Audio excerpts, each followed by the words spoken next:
We're going to be scouting a junior potential college soccer player together to see if they have what it takes to play college soccer.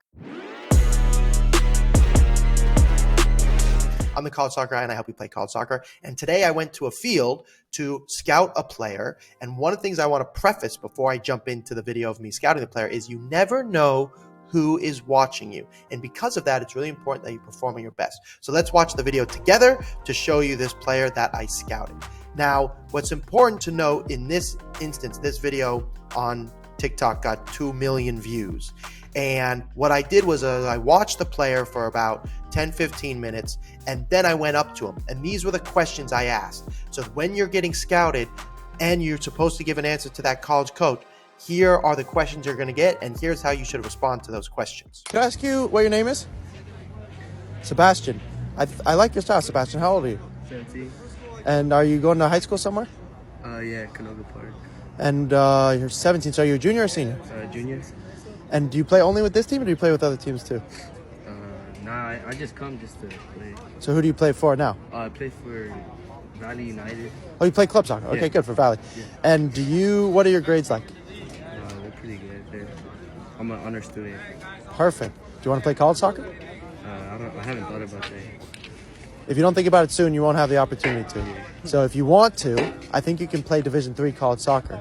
If it's something you're interested in, and if you do have good grades, you could earn a good scholarship also, academically specifically.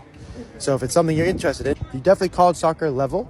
I think that you play backwards sometimes a little bit too often, but you're very good with your feet, and you're definitely the level. The problem is, I think in the right environment, you could do really well. But it's late as a junior. Yeah. Okay, good luck, man. Thank you. Good job.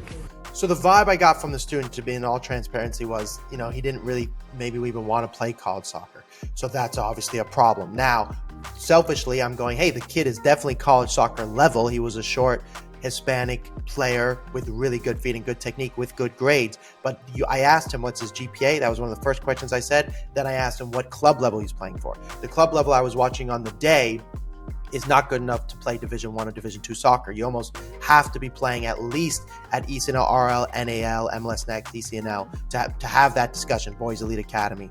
But in his case, because of his grades and because of the level I saw and the environment I saw him in, I was thinking to myself, if he finds a team that plays really good soccer, like Occidental men's soccer play really good soccer, and Cal Lutheran play really good soccer, which are kind of in the vicinity where he lives, then he could definitely play college soccer. That was my opinion. So I was going up to him. Now, if he had responded to me like, I'm really interested, it's something I want to do, I don't have any video yet, I need to get it started. He was a junior, so he was really late. And that is a problem, which is why I always am telling you guys, start the recruiting process, start thinking about it, 8th grade, start taking action in that area, so that way you can have the best chance of playing college soccer.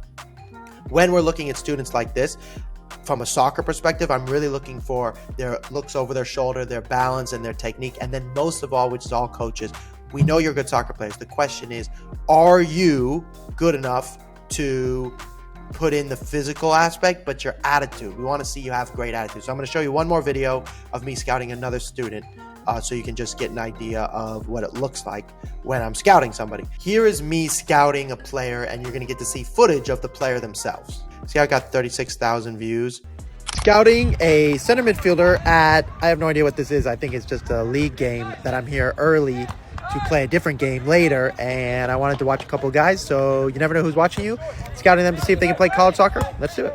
We're going to scout this player, number 16, who's the captain for the red team. I have no idea what level this is, and I have no idea if he qualifies to play college soccer. Afterwards, maybe I can go find him. So I've been watching him for just a few minutes, and I liked his positive attitude. He's been talking to the players. That's why I picked him to choose. He also played a nice through ball earlier. It was offside, but let's keep watching him. He sits in that hole pretty nicely, which I like to see. It seems like a small thing, right? He's just walking, but that position he's taking up centrally says to me, okay, I think there's a Rodri-esque quality to him, and if I'm looking for a Rodri-esque quality, that's a good thing. Goalkeeper has the ball. He doesn't shy away. He wants to receive it. Nice one-touch sequence there. Love that dribbling. Forward pass. Did I not say Rodri? That was just like Rodri. That was brilliant. I like to see his reaction after his team loses it. And he's positive. He's not screaming at anybody like a maniac. I don't love that. He's dropped off first. He might get the ball again. Oh, good first touch. Here he is again. Is he going to keep it? Love that. 1 touch, 2 touch. Kept it for us again. He may get it again. He wants it. He's looking over his shoulder. He doesn't get too close to the ball when he checks in, but he's in a pretty good spot. Let's see how second ball. Second ball, that's the one. I think maybe could have anticipated that the ball was going to land there a little bit earlier, but nothing that you would mark down as. So just watching him for these few minutes, I can say, okay, this player is a center midfielder. And if I'm college soccer coach and I'm going, look, I need a center midfielder for my team. There's some attributes that I quite like about him. Now I need to know him as a person. I need to know his grades, his GPA, what grad year he is. He doesn't look completely fit. There's quite a few moments where he's put his hands on his hips or on his knees and he looks kind of fatigued. I don't actually know what minute we are. We might be in the last 10 minutes of the game. But, of course, that is some concern to me as well. But his soccer attributes, in terms of what he can do on the ball, I've been quite pleased with. So when I'm scouting a player or when college coaches are scouting players, they're not just looking, are you good? And so a lot of times parents will say, look, my kid didn't perform well at the camp or they messed up and missed some passes. Does that mean they're not going to get recruited? Definitely not. College coaches are looking for a thing. What is that thing?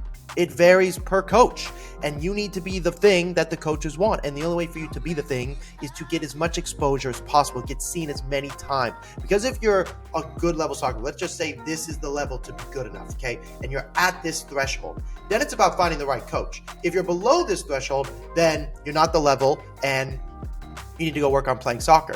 But knowing if you're of the threshold, that's where your coach needs to tell you, or maybe I need to tell you, hey, you are definitely college soccer level for these divisions. So aim for those coaches, because if you find the right one, you'll play college soccer. On the flip side, if I say, look, you're not the level, you want to play Division 1, but you're not Division 1 level, get multiple opinions, of course, but then you need to change your goals. Now, soccer changes and it's really subjective. I mean, I've seen players that I've said, hey, look, I don't think you can play college soccer, and then a college coach really likes them, or vice versa. I've said, hey, this player is amazing and no college coaches like him.